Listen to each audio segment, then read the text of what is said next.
नमस्कार दोस्तों, स्वागत है आप सभी का आपके अपने इस YouTube चैनल बाय एमडी धीवर पर। सो दोस्तों, आज का जो हमारा क्लास होने वाला है वो क्लास नंबर 11वां होने वाला है। और आज की क्लास का जो हमारा विषय रहने वाला है वो हिंदी भाषा रहने वाला है। और आज की क्लास का जो हमारा टॉपिक रहने वाला है वो प्रत्यय रहने वाला है, जिसे इंग्लिश में सफिक्स के नाम से जानते हैं। और मैं आप लोगों का ना आज से आप लोगों का ना हिंदी भाषा में जो आप लोगों का CG टेट एग्जाम के लिए जितने भी टॉपिक है आपके सिलेबस में ना, सारे सिलेबस को ना मैं आप लोगों का ना एग्जाम से पहले कंप्लीट कराऊंगा। ये मेरा पर्सनल जिम्मेदारी रहेगा, ठीक है। और आप लोगों को हो सके ना ये सिलेबस को कंप्लीट कराने के बाद ना आप लोगों का मैराथन क्लास भी स्टार्ट करूंगा। तो कोशिश करेंगे हम ना जो आप लोगों का एग्जाम होने वाला है CG टेट का ना 1 फरवरी 2026 को ना, तो उससे 1-1.5 महीने पहले ही हम लोग इसका सिलेबस को ख़त्म कर ले और इसके बाद फिर हम लोग मैराथन की क्लास भी चलाएं, ताकि आप लोगों का रिविज़न भी हो सके। तो इसके लिए ना आज से ना मैं आप लोगों का फिर से ना जो थ्योरी क्लास है उसको स्टार्ट कर रहा हूँ। और आप लोगों को क्या करना है ना, ध्यानपूर्वक आप लोगों को थ्योरी क्लास को अटेंड करना है। और उसके बाद ना जो चीज़ मैं नोट करने के लिए बोलूँगा ना, उन सारी चीज़ों को आप लोगों को नोट करते हुए चलना है, ताकि एग्ज़ाम से 1 हफ्ते पहले ना आप लोग क्विक रिवीजन के लिए शॉर्ट नोट्स भी आप लोग तैयार कर पाओ। तो इसलिए ज़्यादा ज़रूरी कि आप लोग ना जो नोट करने के लिए बोलूँगा सारा चीज़ को नोट करते हुए भी चलिएगा, ठीक है। तो चलिए आज से ना हम लोग ना थ्योरी प्लस MCQ का क्लास को ना स्टार्ट कर रहे हैं। और सबसे पहला क्लास में आप लोगों को थ्योरी पढ़ाऊँगा, और उसी थ्योरी के बेस पर ना जब दूसरा क्लास आप लोगों को लेकर आऊँगा तो उसी थ्योरी के बेस पर ना हम लोग MCQ का सीरीज़ करेंगे, ताकि हम लोगों का ना थ्योरी भी हो सके और MCQ भी हो सके, ठीक है। तो चलिए ज़्यादा देर ना करते सबसे पहला देखना चाहो ना, तो ये देखो सबसे पहला टॉपिक को प्रत्यय के बारे में जानेंगे, सफिक्स के बारे में, ठीक है। और मैंने आप लोगों को ना क्लास नंबर 10 में आप लोगों का ना प्रीफिक्स के बारे में पढ़ाया, मतलब उपसर्ग के बारे में पढ़ा दिया है विस्तार पूर्वक। और नहीं देखे होंगे ना तो प्ले लिस्ट भी बना दिया हूँ थ्योरी क्लास का ना, तो उसको भी जा करके देख लीजिए ना आप लोग, ठीक है। उसके अलावा जो आप लोगों का प्रीवियस ईयर क्वेश्चन का जो सीरीज़ है ना, उसको भी हम लोग ना साथ साथ में करते हुए चलेंगे। तो बीच बीच में ना मैं आप लोगों का जो प्रीवियस ईयर का क्वेश्चन बचा हुआ ना उसे भी आप लोगों को कंप्लीट कराऊंगा, ठीक है। तो चलिए ज़्यादा देर ना करते हुए ना सबसे पहले हम लोग जानते हैं कि प्रत्यय क्या होता है, सफिक्स क्या होता है उसके बारे में। सबसे पहला ना सफिक्स का परिभाषा दिया है, उसको सबसे पहले आप ध्यान से पढ़िए। प्रत्यय वे शब्दांश है जो किसी शब्द धातु के पीछे या अंत में जुड़कर उसके अर्थ को बदल देते हैं, अर्थात प्रत्यय का अर्थ शब्द के साथ पर बाद में चलने वाला या लगने वाला होता है। तो सबसे पहला ना मैं आप लोगों को इसके परिभाषा को ना अच्छे से समझा देता हूँ अपने शब्द में। प्रत्यय का जो अर्थ होता है ना, मानकर कि चलो कोई शब्द लिखोगे ना, तो उस शब्द के ना लास्ट में जुड़ने वाला जो शब्द होता है ना उसे हम लोग प्रत्यय कहते हैं। और प्रत्यय क्या होता है, किसी धातु के या किसी शब्द के पीछे में मतलब अंत में जुड़ता है, ठीक है।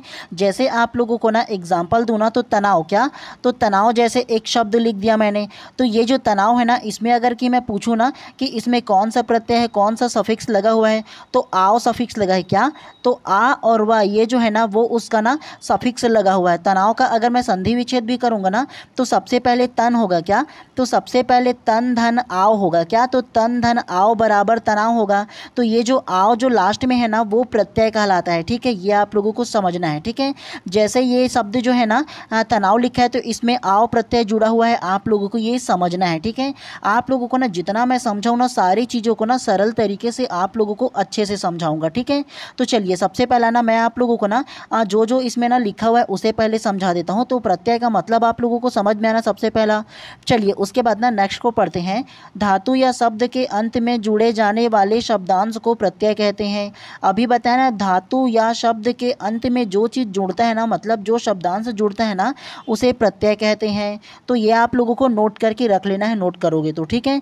नेक्स्ट को पढ़िए। प्रत्यय शब्द दो शब्द प्रति धन अय से मिलकर बना है। तो प्रत्यय किससे मिलकर बना है, प्रति धन अय बराबर प्रत्यय से मिलकर बना है, यह आप लोगों को नोट करना है, ठीक है। नेक्स्ट को पढ़िए। दो शब्दों के बाद जो अक्षर या अक्षर समूह लगाया जाता है उसे प्रत्यय कहते हैं।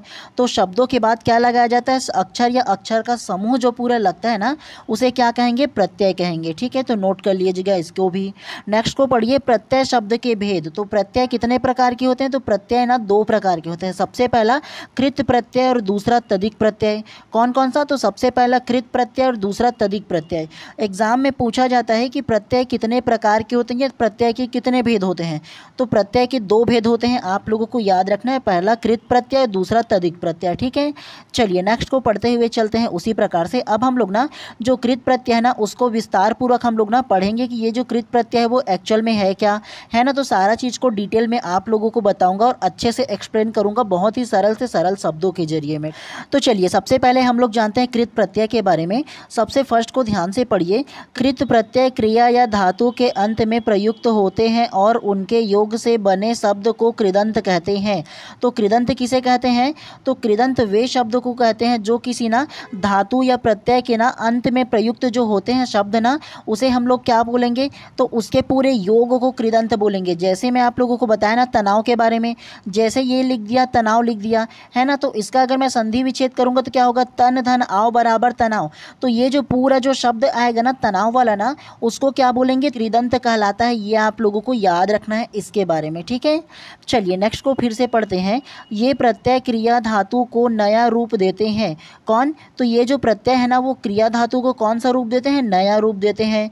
तथा इससे संज्ञा व विशेषण बनते हैं। तो संज्ञा विशेषण किससे बनते हैं? तो प्रत्यय युक्त क्रिया या धातु के नया रूप से बनता है, ठीक है। ये आप लोगों को याद करना है। नेक्स्ट को पढ़िए। वया प्रत्यय का प्रयोग एक क्षारी धातुओं के साथ होता है। तो वया प्रत्यय का किसके साथ होता है? एक क्षारी धातुओं के साथ होता है। केवल आप लोगों को इसके बारे में याद रखना है, ठीक है। चलिए नेक्स्ट को पढ़ते हैं कृत प्रत्यय के प्रकार के बारे में। ये जो कृत प्रत्यय है ना वो 6 प्रकार के होते हैं, आप लोगों को नोट करके रखना है, ठीक है। और एक चीज़ आप लोगों को बता दूं, ये जो आप लोग प्रत्यय पढ़ रहे हो ना उसमें से केवल 1 से 2 नंबर का आने वाला है आप लोगों को एग्जाम में। तो एकदम ही डिटेल से आप लोगों को ना पढ़ने की आवश्यकता नहीं है। जो मैं नोट करने के लिए बोलूँगा ना केवल आप लोग उसे नोट करिएगा और एक सरसरी निगाहों से ना हम लोग पढ़ते हुए भी चलेंगे, ठीक है। तो चलिए सबसे पहले कृत प्रत्यय के प्रकार में ना सबसे पहला जो प्रकार है उसको पढ़ते हैं, कर्तृवाचक कृदंत के बारे में। तो कर्तृवाचक कृदंत क्या होता है ये जानते हैं। जिन कृदंत शब्द से क्रिया को करने का बोध होता है, तो जिन क्रिया शब्द से क्या होता है? क्रिया को करने का बोध होता है, उसे क्या कहेंगे? कर्तृवाचक कृदंत कहेंगे। ये आप लोगों को याद रखना है, ठीक है। जैसे करके दिया है देखो, ये कृदंत शब्द धातुओं में आ, या, इयल, उ, वया, अक्कड़ आदि प्रत्ययों के योग से बनते हैं। जैसे एग्जाम्पल दिया है, जैसे घुमक्कड़ दिया है, तो घुमक्कड़ जो है वो अक्कड़ प्रत्यय से बना है। क्या? तो ये जो घुमक्कड़ जो शब्द बना है ना वो अक्कड़ प्रत्यय लगाकर बना गया है। उसी प्रकार से खट्टा जो बना है, उसी प्रकार से ये देखो चालू, तो चालू जो है ना वो ऊ को मिला करके बना है। और उसके अलावा अड़ियल, तो अड़ियल जो है ना वो ईयल जो प्रत्यय इसमें लगा हुआ है। अड़ी धन ईयल बराबर अड़ियल होता है, तो इसमें लास्ट में जो शब्द जुड़ा है ईयल ना, वो आप लोगों को क्या होगा? प्रत्यय हो जाएगा। तो ऐसे आप लोगों को समझते हुए चलना है, ठीक है। चलिए उसके बाद दूसरा के बारे में पढ़ते हैं, कर्मवाचक कृदंत के बारे में। जिन कृदंत शब्दों से क्रिया के कर्म का बोध होता है, मतलब जिन शब्दों से ना हमको ना किसी क्रिया के ना कर्म होने का बोध होगा ना, तो उसे क्या कहेंगे? कर्मवाचक कृदंत कहेंगे। नेक्स्ट को पढ़िए। ये कृदंत शब्द में धातुओं में आना, औना, ना, नी आदि प्रत्ययों के योग से बनते हैं। जैसे खाना, खिलौना, पढ़ना। खाना में ना न प्रत्यय लगा है, खिलौना में क्या लगा है? औना प्रत्यय लगा है, और ये जो पढ़ना है उसमें आना प्रत्यय लगा है। तो ऐसे आप लोगों को केवल ना ये समझना है कि कौन से शब्द में किस प्रकार से प्रत्यय लगा है, इसको अलग करना आप लोगों को केवल सीखना है, ठीक है। तीसरा को पढ़िए, कारणवाचक कृदंत। जिन कृदंत शब्दों से किसी वस्तु के साधन का बोध होता है, तो जिन कृदंत शब्द से ना किसी वस्तु के जो साधन है ना उसका बोध होगा, उसको क्या कहेंगे? कारणवाचक कृदंत कहेंगे। जैसे करके दिया है, इसको पढ़ो। इन कृदंत के अंत में आ, ई, उ, ना, नी आदि प्रत्यय जोड़े जाते हैं। जैसे करके दिया है देखो, झूला, फांसी, झाड़ू, लेखनी। तो ये तमाम, जैसे झूला है ना तो उसमें कौन सा प्रत्यय है? उसमें आ प्रत्यय छुपा हुआ है। उसी प्रकार से फांसी में कौन सा प्रत्यय है? तो ई प्रत्यय है। उसी प्रकार से झाड़ू में कौन सा प्रत्यय है? तो ऊ प्रत्यय लगा हुआ है। और लेखनी में कौन सा प्रत्यय होगा? तो नी प्रत्यय लगा हुआ है। तो ऐसे आप लोगों को समझते हुए चलना है कि किस शब्द में कौन सा प्रत्यय लगा हुआ है, केवल आप लोगों को ये समझना है, ठीक है। और आप लोगों को जो एग्जाम में दिया जाता है ना वो यही दिया जाता है कि ये जो शब्द है ना उसमें कौन सा प्रत्यय लगा है बताइए करके पूछ दिया जाता है, और 4 ऑप्शन दिया जाता है, ठीक है। तो आप लोगों को ना कैसे प्रत्यय को अलग करना है ना आगे मैं आप लोगों को और समझाऊंगा, ठीक है। चलिए चौथा को पढ़िए, भाववाचक कृदंत के बारे में। जिन कृदंत शब्दों से क्रिया के भाव का पता चलता है, ये कृदंत शब्द धातु के अंत में आ, ई, आई, आना, औ, वट, हट आदि प्रत्यय जोड़ने से बनते हैं। जैसे करके दिया है देखो, घाटा। तो घाटा में कौन सा प्रत्यय है? आ प्रत्यय है। बचाव में कौन सा प्रत्यय है? आओ प्रत्यय है। लगान में कौन सा प्रत्यय है? तो ये जो आन प्रत्यय है। पिटाई में कौन सा प्रत्यय है? तो आई प्रत्यय है। ऐसे आप लोगों को समझना है, ठीक है। चलिए पांचवा को पढ़िए, कर्तृवाचक कृदंतनीय विशेषण। जिन कृदंत शब्दों से क्रिया के विशेषण का बोध होता है, जैसे करके दिया है, पढ़ो। इनके अंत में का, ना, नी, आवना, वा आदि प्रत्यय जोड़कर बनाए जाते हैं। जैसे करके देखो 10वां लिखा है, तो 10वां में कौन सा प्रत्यय जुड़ा हुआ है, तो ये जो 10वां है उसमें व प्रत्यय जुड़ा हुआ है। उसी प्रकार से हटनी में कौन सा प्रत्यय जुड़ा है, नी प्रत्यय जुड़ा हुआ है। उसी प्रकार से रोना में कौन सा है, तो ना प्रत्यय जुड़ा हुआ है। और उसी प्रकार से सुहावना, तो सुहावना में ना प्रत्यय जुड़ा हुआ है। लास्ट में जो आप लोगों का स्वर टाइप से आप लोगों को लगेगा ना बोलने पर ना, तो उसको आप लोगों को लेना है, ठीक है। लास्ट में अच्छे से आप लोगों को बताऊंगा जब इसका एग्जाम्पल को पूरा कराऊंगा, तो ठीक है। उसके अलावा ना 6वां को देखो, क्रियाघोतक कृदंतनीय विशेषण। तो क्रियाघोतक जो कृदंतनीय विशेषण है वो क्या है, सबसे पहले पढ़ो। जिन कृदंत शब्दों से क्रिया का बोध होता है, मतलब जिन कृदंत शब्द होगा ना उससे क्रिया का जो बोध होगा उसे क्या कहेंगे, क्रियाघोतक कृदंतीय विशेषण कहेंगे, ठीक है। जैसे करके दिया है उसको पढ़ो। इन कृदंत शब्दों में का, की, औना, औनी, ना आदि का प्रत्यय जोड़े जाते हैं। जैसे छावनी, तो छावनी में कौन सा प्रत्यय जुड़ा है, तो छावनी में औनी प्रत्यय जुड़ा है। झरना में कौन सा प्रत्यय जुड़ा है, तो झरना में ना प्रत्यय जुड़ा है। खिड़की में कौन सा प्रत्यय जुड़ा है, तो खिड़की में ना की प्रत्यय जुड़ा हुआ है। तो ऐसे आप लोगों को केवल समझना है। और एक चीज़ आप लोगों को बता दूं, ये 6 प्रकार से आप लोग ना जो कृदंत का जो आप लोगों ने ना एग्जाम्पल पढ़ा ना, मतलब उसके जो प्रकार को पढ़ा ना, तो उसका परिभाषा को रटने का या याद रखने की कोई आवश्यकता नहीं है। आप लोग केवल एक बार ना सरसरी निगाहों से पढ़ लीजिएगा, ठीक है। कोई इसका परिभाषा नहीं पूछा जाता, कोई इसका ना आप लोगों को ये कृदंत क्या है ऐसा कुछ पूछकर नहीं पूछा जाता उतना, ठीक है।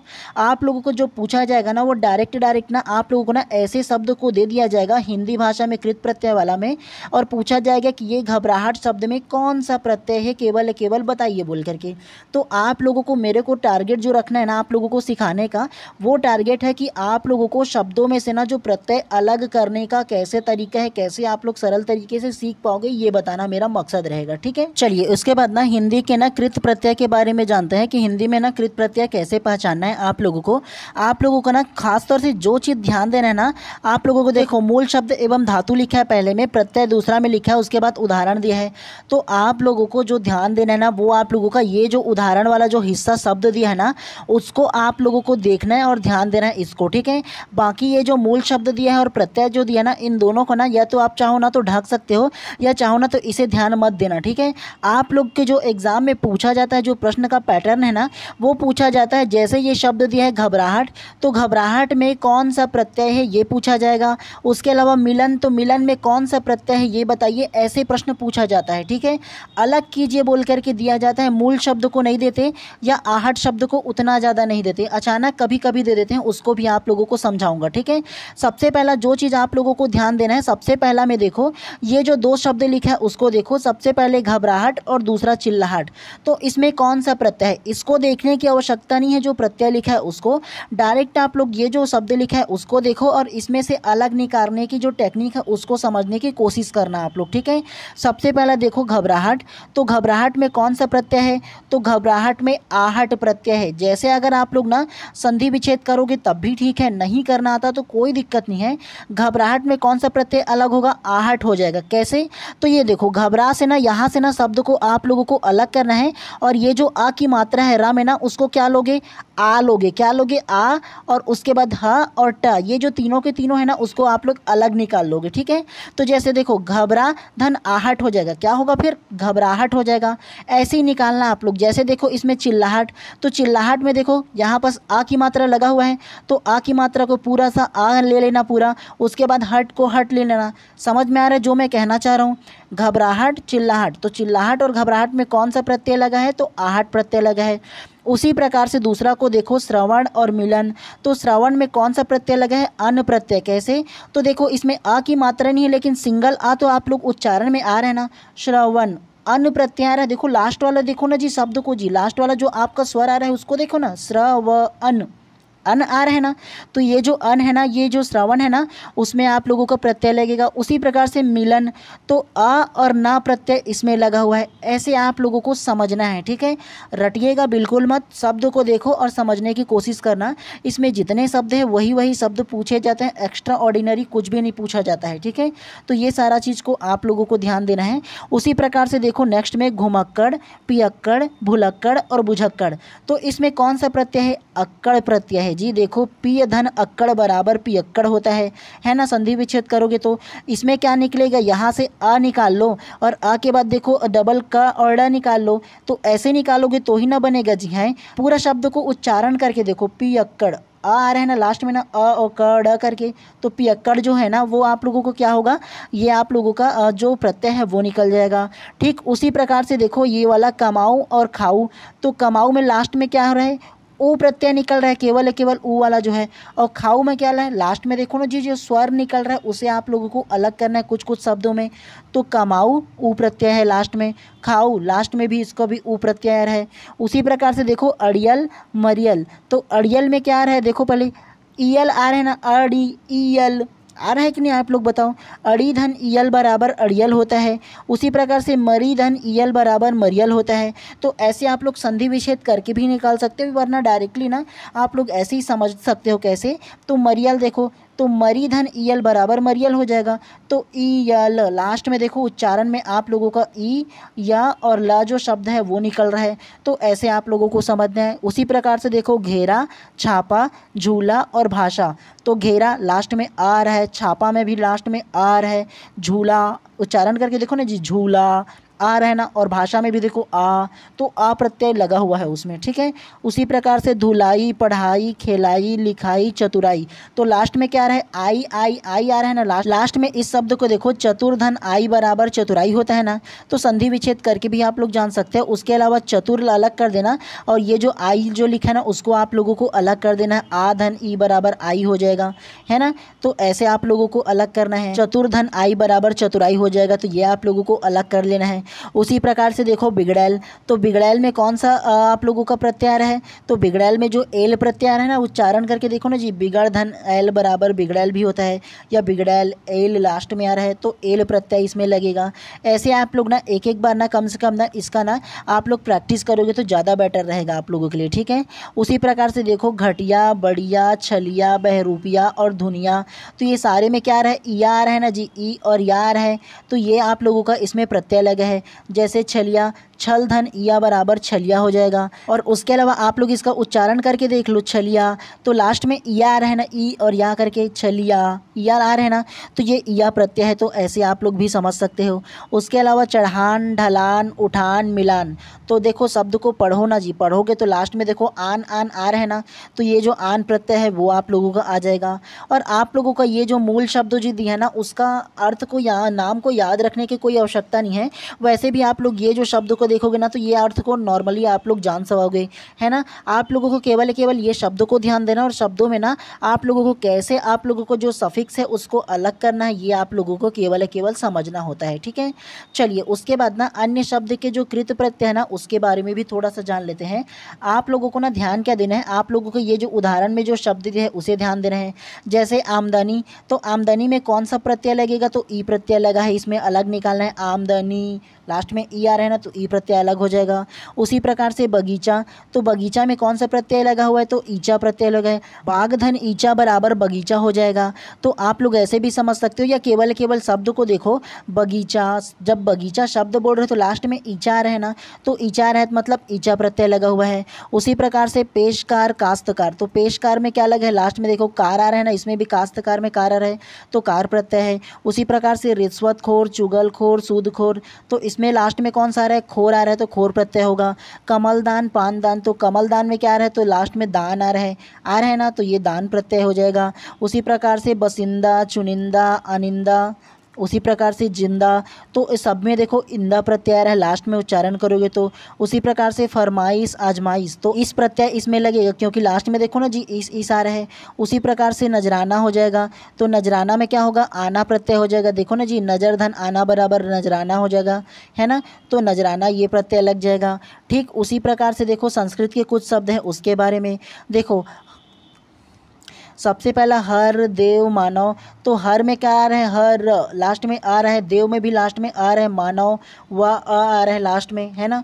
उसी प्रकार से आदरणीय, रमणीय, तो अनीय आ रहा है, देखो रमणीय, रम धन अनीय बराबर रमणीय हो जाएगा। तो ऐसे भी आप लोग अलग कर सकते हो। उसके अलावा देखो ये जो दयालु, कृपालु, तो लास्ट में क्या आ रहा है, शब्द को पढ़ोगे तो आलू शब्द आ रहा है ना आप लोगों का, तो ये आलू प्रत्यय हो जाएगा। उसी प्रकार से गृहस्थ, स्वास्थ्य, तो क्या होगा लास्ट में, तो लास्ट में स्था आ जाएगा। उसी प्रकार से रचना, घटना, सूचना, तो ये तीनों के तीनों में अना आ जाएगा। देखो ना जी लास्ट में रचना, तो अना आ रहा है ना लास्ट में जब पढ़ोगे तो। उसी प्रकार से गायक, सेवक, मीमांसक, अनुस्मारक, तो इसमें क्या रहे, तो ये गायक में सब में अक प्रत्यय रहना, तो ये अक प्रत्यय हो जाएगा। उसी प्रकार से श्रोता और दाता, तो श्रोता और दाता में लास्ट में क्या रहे, ता रहे, तो ता प्रत्यय हो जाएगा। उसी प्रकार से मान्यवर, ईश्वर, तो मान्यवर में क्या होगा, वर प्रत्यय लग जाएगा। तो ऐसे आप लोगों को केवल एक बार ना आप लोगों को प्रैक्टिस करते हुए चलना है, तभी आप लोगों का जो समझ है ना वो अच्छी तरीके से विकसित हो पाएगा। ठीक है, चलिए उसके बाद ना हम लोग ना तदिक प्रत्यय के बारे में जानते हैं कि तदिक प्रत्यय क्या होता है, इसके कितने प्रकार होते हैं, उसके बारे में जानेंगे। सबसे फर्स्ट को ध्यान से पढ़िए। जो प्रत्यय धातु शब्द को छोड़कर अर्थात संज्ञा, सर्वनाम, विशेषण और अव्यय के अंत में जोड़कर उसका अर्थ बदलते हैं वे तदिक प्रत्यय कहलाते हैं। इनसे बने शब्द को तदितांत कहते हैं। तो तदितांत किसे कहते हैं आप लोगों को इसके बारे में याद रखना है। ठीक है, चलिए उसके बाद ना तदिक प्रत्यय के भेद के बारे में जानते हैं कि तदिक प्रत्यय के कितने भेद होते हैं। तो तदिक प्रत्यय जो है ना उसका 6 प्रकार के भेद होते हैं। ठीक है, 6 भेद होते हैं, 6 प्रकार होते हैं, ये आप लोग मान करके चलिएगा। ठीक है, उससे पहले आप लोगों को भी बताया था ना कि कृत प्रत्यय का भी कितना प्रकार होता है, उनका भी 6 प्रकार होता है। अब ये तदिक प्रत्यय है, उनका भी 6 प्रकार है। ठीक है, दोनों का 6 प्रकार है, आप लोगों को याद रखना है। सबसे फर्स्ट को पढ़िए, कर्तृवाचक तदिक प्रत्यय। तो कर्तृवाचक तदिक प्रत्यय क्या है, ध्यान से पढ़िए। जिन प्रत्ययों के जुड़ने से कार्य करने वाले का बोध होता है वे कर्तृवाचक तदिक प्रत्यय कहलाते हैं। जैसे नर्तकी, सफेरा, रसोइया। तो नर्तकी से क्या हम लोगों को पता चलता है, क्या बोध होता है कि हाँ वो नाचने वाली है। सफेरा से क्या है कि हाँ वो एक्चुअल में सांप पकड़ने वाला सफेरा है। रसोइया से क्या पता चलता है कि हाँ वो खाना बनाने वाला है। तो सेम टू सेम आप लोगों को समझ में आया ना कि कर्तृवाचक तदिक प्रत्यय क्या होता है, कि जिन प्रत्यय से ना मतलब जो लोगों के बारे में बोध होता है कि वो क्या करता है ना, उसे क्या कहेंगे, कर्तृवाचक तदिक प्रत्यय कहेंगे, याद रखना है। नेक्स्ट को पढ़िए, भाववाचक तदिक प्रत्यय। तो भाववाचक तदिक प्रत्यय क्या होता है, इसको भी ध्यान से पढ़िए। जिन प्रत्ययों के जोड़ने से संज्ञा या विशेषण शब्द का भाव का ज्ञान होता है उन्हें भाववाचक तदिक प्रत्यय कहते हैं। जैसे भावदिया, कालापन, महावत, बहुतायत। तो भावदिया या कालापन कहने का मतलब उसके विशेषताओं को हम लोगों को पता चलता है ना, मतलब उसके भाव के बारे में पता चलता है ना। कालापन मतलब उसमें कितना कालापन है, कितना नहीं है, ये भाव का पता चल रहा है ना, तो उसे क्या कहेंगे, भाववाचक तदिक प्रत्यय कहेंगे। ठीक है, चलिए उसके बाद तीसरा को पढ़िए, गुणवाचक तदिक प्रत्यय। जिन प्रत्ययों के जुड़ने से पदार्थ के गुण का बोध होता है उसे गुणवाचक तदिक प्रत्यय कहते हैं। जैसे सुनहरा, धनी, धार्मिक, कसैला। तो ये सारे शब्दों को देखोगे, सुनहरा, तो सुनहरा एक प्रकार से क्या बता रहा है कि हाँ उसके गुण को बता रहा है कि हाँ वो सुनहरा है। वो आदमी जो है वो धनी है, उनके गुण को बता रहा है ना, तो गुण को बताएगा तो क्या समझना आप लोग, गुणवाचक तदिक प्रत्यय समझना। ठीक है, चौथा को पढ़िए, स्थानवाचक तदिक प्रत्यय। जिन प्रत्ययों के जुड़ने से संज्ञा शब्द किसी स्थान विशेष के सूचक बन जाते हैं उन्हें स्थानवाचक तदिक प्रत्यय कहते हैं। जैसे करके दिया है राजपूताना, कनौजिया। तो राजपूताना कहने का मतलब ये जो प्रॉपर एरिया है वो राजपूताना एरिया है। तो ऐसा शब्द आएगा तो क्या समझना, तो ऐसा शब्द आएगा तो हम लोग समझेंगे ना कि स्थानवाचक तदिक प्रत्यय है बोल करके कि हाँ ये राजपूताना का क्षेत्र है, ये कनौजिया का क्षेत्र है, ऐसे समझ में आएगा ना हम लोगों को। चलिए पांचवा को पढ़ते हुए चलते हैं उसी प्रकार से, स्त्रीवाचक तदिक प्रत्यय के बारे में। जिन प्रत्ययों के जुड़ने से शब्द स्त्री जाति का बोध कराते हैं उन्हें स्त्रीवाचक तदिक प्रत्यय कहते हैं। जैसे नौकरानी, पंडिताइन, ठकुराइन। तो ये जो शब्द से हम लोगों को क्या पता चलता है, पंडिताइन, ठकुराइन या नौकरानी से, तो इससे हम लोगों को स्त्री जाति का बोध होता है ना कि हाँ वो जो ना नौकरानी है वो जो है वो पंडिताइन है, मतलब पंडित की उसकी वाइफ है, पंडिताइन है। तो इससे हम लोगों को क्या पता चलेगा ना कि हाँ ये स्त्रीलिंग के अंतर्गत आता है बोल करके। चलिए नेक्स्ट को पढ़ते हुए चलते हैं इसी प्रकार से। चलिए छठवां को ध्यान से पढ़िए। ऊनतावाचक तदिक प्रत्यय, जिन प्रत्यय के जुड़ने से किसी वस्तु की तुलनात्मक रूप से न्यूनता प्रकट होती है उन्हें ऊनतावाचक तदिक प्रत्यय कहते हैं। जैसे टिमकी, पहाड़ी, डिबिया। तो ऐसे प्रत्यय या ऐसे शब्द से ना अगर तुलनात्मक रूप से अगर न्यूनतम प्रकट होगा ना, तुलनात्मक मतलब कंपेरिजन अगर आप लोगों को पता चलेगा ना, तो वहाँ समझना कि ऊनतावाचक तदिक प्रत्यय होगा। ठीक है, एग्जाम्पल भी दिया है, देखो टिमकी, पहाड़ी, डिबिया। तो ये सारे के सारे क्या होगा, ऊनतावाचक जो प्रत्यय है उसका उदाहरण है। ठीक है, नेक्स्ट में पढ़िए फारसी तदिक प्रत्यय। तो फारसी तदिक प्रत्यय कितने प्रकार के होते हैं, तो 3 प्रकार के होते हैं। ये आप लोगों को नोट करके रखना है। ठीक है, फारसी तदिक प्रत्यय कितने प्रकार के होते हैं, 3 प्रकार के। कौन कौन सा, संज्ञानात्मक, दूसरा विशेषणात्मक और तीसरा अरबी तदिक प्रत्यय। फारसी तदिक प्रत्यय होते हैं वो 3 प्रकार के होते हैं, आप लोगों को याद रखना है। उसके अलावा नोट करके रखना है तीनों प्रकार को, संज्ञानात्मक, विशेषणात्मक और अरबी तदिक प्रत्यय। तो तीनों को आप लोग नोट करके रखिएगा। ठीक है, चलिए उसके बाद ना हम लोग ना जो हिंदी के जो तदिक प्रत्यय है ना उसमें कौन कौन सा ना प्रत्यय है इसके बारे में थोड़ा सा एग्जाम्पल जान लेते हैं, ताकि हम लोगों का थोड़ा सा प्रैक्टिस भी हो सके। तो चलिए सबसे पहला मूल शब्द दिया है, दूसरा प्रत्यय दिया है और तीसरा उदाहरण दिया है। और मैंने आप लोगों को ना फर्स्ट में ही बोला था ना कि आप लोगों को केवल ये जो उदाहरण दिया है ना उसे आप लोगों को ध्यान देना और उसे ही पढ़ना है। ये प्रत्यय को ध्यान मत दीजिएगा, मूल शब्द को ध्यान मत दीजिएगा, कोई दिक्कत नहीं होगा। आप लोगों के जो एग्जाम में पूछा जाता है वो केवल शब्द को पूछा जाता है और उसके बाद पूछा जाता है कि इसमें कौन सा प्रत्यय लगा है बताइए बोल करके।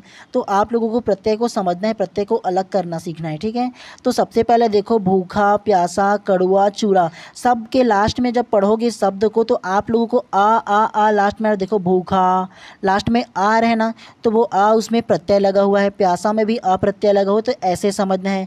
उसी प्रकार से देखो सोनार, कुंभकार, भिखारी और मनोहारी। तो सुनार और कुंभकार, तो सुनार और कुंभकार में पढ़ोगे ना तो लास्ट में क्या रहे, आर आ रहे हैं ना, सुनार लास्ट में आर आ रहा है ना, तो ये आर प्रत्यय लगा हुआ है। कुंभकार में भी सेम लगा है। और भिखारी, मनोहारी, तो भिखारी में क्या आ रहा है लास्ट में देखो, आरी, भिखारी लास्ट में आरी आ रहा है ना, तो ये आरी प्रत्यय लगा हुआ है। उसके अलावा संधि विच्छेद करोगे ना तो सुनार, तो सुन धन आर बराबर सुनार हो जाएगा। उसी प्रकार से कुंभ धन कार बराबर कुंभकार हो जाएगा। तो ऐसे समझ सकते हो। उसके अलावा लेकिन डायरेक्टली आप शब्द को देखो, उसके बाद सीधा ना आप लोग उसका जो प्रत्यय है उसको अलग करना सीखना है। टाइम वेस्ट आप लोगों को बिल्कुल नहीं करना है। ठीक है, क्योंकि ये नहीं पूछा जाएगा आपके एग्जाम में कि ये कैसे हुआ बताओ, सीधा ऑप्शन लेना और सही या गलत है आप लोगों को ये पूछा जाएगा। ठीक है, तो आप लोगों को केवल समझना है कि हाँ इसको ऐसे करेंगे तो इस प्रकार से ये अलग हो जाएगा। उसी प्रकार से देखो कड़वाहट, गर्माहट, चिकनाहट, सनसनाहट। तो कड़वाहट लास्ट में ये शब्द को देखो, कड़वाहट, तो आहट आ रहे हैं ना सबसे लास्ट में जब शब्द को पढ़ोगे तो ये आहट प्रत्यय लगा है। गर्माहट में भी आहट प्रत्यय लगा है। ऐसे आप लोगों को अलग करना है शब्द को एक एक बार प्रैक्टिस करके। ठीक है, उसके अलावा देखो अच्छाई, खटाई, मिठाई, चतुराई, लड़ाई, चौड़ाई। तो ये सारे के सारे शब्द को पढ़ोगे तो लास्ट में आई आ रहा है ना, तो ये आई प्रत्यय हो जाएगा। ठीक है, तो ऐसे समझना है आप लोगों को। उसके अलावा बहुतायत, पंचायत, तो लास्ट में शब्द को पढ़ोगे तो क्या रहा है, बहुता आयत, लास्ट में आयत आ रहे हैं ना, तो आयत प्रत्यय हो जाएगा। ठीक उसी प्रकार से अगर संधि विच्छेद करोगे तो बहुतायत, तो बहुत धन आयत बराबर बहुतायत हो जाएगा। तो ऐसे भी समझ सकते हो। लेकिन डायरेक्टली आप लोग ना टाइम बिना वेस्ट किए ना आप लोग ऐसे समझना कि बहुतायत, तो अगर बहुतायत शब्द को पढ़ोगे तो बहुतायत लास्ट में आयत आ रहे हैं ना, तो आयत प्रत्यय हो जाएगा। ऐसे समझना है। उसी प्रकार से डड़ियल, तो डड़ियल शब्द को पढ़ोगे तो लास्ट में ईयल आ रहा है, देखो डड़ियल है ना। तो देखो अगर संधि विच्छेद भी करोगे तो दड़ी प्लस ईयल बराबर दड़ियल हो जाएगा। तो ऐसे आप लोग ईयल ले सकते हो। उसके अलावा जोगिन, मालिन, कुलीन, तो लास्ट में देखो मालिन, कुलीन, तो लास्ट में इन आ रहे हैं ना, तो इन प्रत्यय हो जाएगा। तो ऐसे आप लोगों को लेना है। ये मूल शब्द को याद रखने की कोई भी ज़रूरत नहीं है। वैसे भी जोगिन बोलोगे तो जोगी होगा, आप लोग को पता होगा। मालिन बोलोगे तो माली होगा, पता होगा। कुलीन बोलोगे तो कुली होगा। नॉर्मल सी शब्द है ऐसे। तो मूल शब्द को याद रखने का आवश्यकता नहीं है, केवल उदाहरण को देखना और इसमें कौन सा प्रत्यय है ऐसे आप लोगों को केवल समझना है। ठीक है, चलिए उसके बाद ना तत्सम प्रत्यय के ना कुछ उदाहरण है ना, इसको भी हम लोग ना प्रैक्टिस करते हुए चलते हैं अंतिम रूप से। तो सबसे पहले देखो प्रत्यय दिया है, दूसरा उसका अर्थ दिया है और तीसरा उसका उदाहरण दिया है। तो सबसे पहले हम लोगों को ना केवल उदाहरण को देखना है, क्योंकि ऐसे ही पूछा जाता है प्रश्न। ठीक है, तो सबसे पहले देखो उदाहरण को, आदरणीय, माननीय, सूता और इच्छा। तो आदरणीय, तो इसमें क्या प्रत्यय लगा हुआ है, तो ये जो अर्थ होगा ना वो भाववाचक संज्ञा स्त्रीलिंग के अंतर्गत आएगा। और ये देखो आदरणीय, चारों के चारों शब्द में कौन सा प्रत्यय है, तो अप्रत्यय लगा हुआ है, ये याद रखना है। उसके अलावा देखो गरिमा, नीलिमा, मधुरिमा, महिमा, तालिमा, तो लास्ट में क्या लगा है, सब में देखो अगर उच्चारण करोगे तो लालिमा, तो ईमा लास्ट में आ रहा है सभी में। देखो सबसे पहला आप लोग ईमा आ रहा है ना, जैसे गरिमा, नीलिमा, मधुरिमा, तो ईमा ईमा लास्ट में आ रहा है, तो ईमा प्रत्यय इसमें लगा हुआ है। उसके अलावा नवीनता, मधुरता, सुंदरता, शत्रुता, अधिकता, तो सब में लास्ट में क्या है, तो ता आ रहा है ना, तो ये ता प्रत्यय लगा हुआ है। और ये सारे के सारे क्या है, तो भाववाचक संज्ञा है। ठीक उसी प्रकार से कृतित्व, ममत्व, महत्व, सतित्व, गुरुत्व, तो सब में क्या आ रहा है, लास्ट में तो त्व आ रहा है, तो त्व प्रत्यय लगा हुआ है भाववाचक संज्ञा के अंतर्गत। उसी प्रकार से वार्षिक, साहित्यिक, दैनिक, वैज्ञानिक, वैदिक, धनिक, आत्मिक, वार्णिक, तो सब में क्या आ रहा है, एक एक प्रत्यय आ रहा है लास्ट में। देखो जी वार्षिक, तो लास्ट में उच्चारण करोगे तो क्या आ रहा है, तो एक एक प्रत्यय रहा है ना, तो ये क्या होगा, एक इसमें प्रत्यय लगा हुआ है, और ये विशेषण संज्ञा प्रत्यय है। ठीक है, उसके अलावा विद्यमान, व्योमान, बुद्धिमान, तो ये सारे के सारे में क्या है, लास्ट में विद्या धन मान बराबर विद्यमान हो जाएगा, तो ये मान प्रत्यय लगा हुआ है विशेषणवाचक में। ठीक उसी प्रकार से कुंभकार, ग्रंथकार, पत्रकार और जानकार, तो इसमें क्या लगा हुआ है, कार प्रत्यय लगा हुआ है लेखन बनाने वाले की तरह में। ठीक उसी प्रकार से देखो विशेषताएं या सामान्यताएं, तो इसमें क्या लगा हुआ है, ताय प्रत्यय लगा है। ठीक उसी प्रकार से देखो उच्चतम, महत्तम, तीव्रतम, तो सब में तम प्रत्यय लगा हुआ है। देखो जी लास्ट में शब्द को उच्चारण करोगे तो उच्चतम, तो लास्ट में जो तम है वो आप लोगों को क्या होगा, वो आप लोगों का प्रत्यय हो जाएगा। तो आप लोगों को केवल ऐसे ही पढ़ना था, कुछ ज़्यादा ही नहीं। एक बार केवल आप लोग जो बुक आप लोगों के पास होगा ना, आप लोगों को केवल उतना ही प्रैक्टिस करना है, उसके अलावा और कोई ज़्यादा प्रैक्टिस करने की आवश्यकता नहीं है। ठीक है, आप लोग जो भी ना आप लोग ना CG टेट एग्जाम के लिए जो बुक लिए होंगे ना, उसी से एक बार ना इस टॉपिक को निकाल कर सरसरी निगाहों से एक बार प्रैक्टिस कर लीजिएगा। ठीक है, जितना उसमें उदाहरण दिया है सारे को। चलिए अंतिम रूप से ना अप्रत्ययवाचक संतानवाचक प्रत्यय के बारे में जानते हैं। जब किसी व्यक्तिवाचक के साथ प्रत्यय जोड़कर जो शब्द बनाता है उसे अप्रत्ययवाचक प्रत्यय कहते हैं। तो आप लोगों को ये याद रखना है। ठीक है, जैसे दिया है मनु का मानव, रघु का राघव, पांडु का पांडव और वसुदेव का वासुदेव, तो आप लोगों का ना ये जो अप्रत्ययवाचक मतलब संतानवाचक जो प्रत्यय है ना, उसके बारे में केवल एक बार पढ़ लेना है आप लोगों को। ठीक है, तो आप लोगों को केवल इतना ही पढ़ना था। और आप लोगों को ना अगर किसी प्रकार की अगर आप लोगों का सवाल हो ना, किसी प्रकार से आप लोग ना सजेशन चाहते हो ना, और चाहते हो कि मैं अपना पर्सनल नंबर आप लोगों को सजेस्ट करूं, तो इसके लिए आप लोगों को क्या करना है, सबसे पहले आप लोग इंस्टाग्राम पर जाइए और जाकर के सर्च कीजिए बाय MD धीवर करके। वहाँ पर आप लोगों को मेरा प्रोफाइल मिल जाएगा, और मेरे प्रोफाइल के कमेंट बॉक्स में जाकर ना आप लोग कमेंट कीजिए कि सर आप अपना नंबर दीजिए बोल करके ना।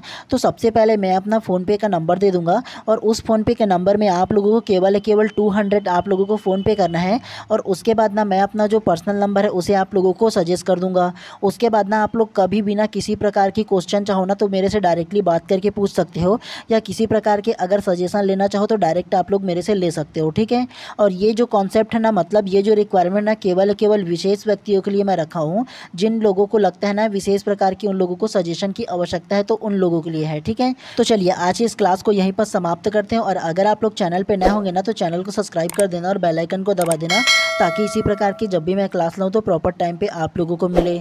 और इसके अलावा ना आज का ये जो क्लास है ना, उसके बाद इसका जो पूरा PDF है ना, वो मैं अपने टेलीग्राम चैनल पर भी डाल दूंगा। ठीक है, तो जा कर के प्रैक्टिस कर लीजिएगा आप लोग।